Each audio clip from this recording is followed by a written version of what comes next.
Huli ang isang binatilyo matapos maaktuhang sangkot sa iligal na pagsusugal at nahulihan ng hinihinalang tuyong dahon ng marijuana sa barangay Manggahan sa Pasig City. Ang report mula kay Pacho Woman IV Corporal.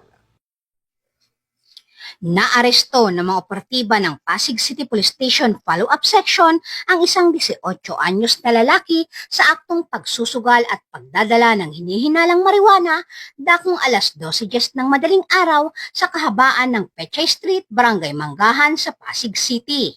Kinilala ang sospek na si alias Eduardo, binata, self-employed at naninirahan sa nasabing lungsod. Na-recover mula sa lugar ng insidente ang mga marked money at ang 2 sachet ng pinatuyong dahon ng hinihinalang marijuana na tinatayang may bigat na 2 gramo.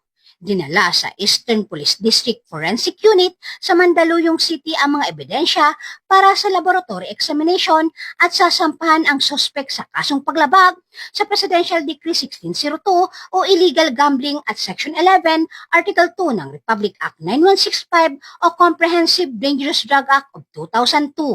Mula dito sa Metro Manila, ako po ang inyong PNN correspondent, Patrol Woman IV Corporal, alagad ng batas, tagataguyod ng balitang pulis.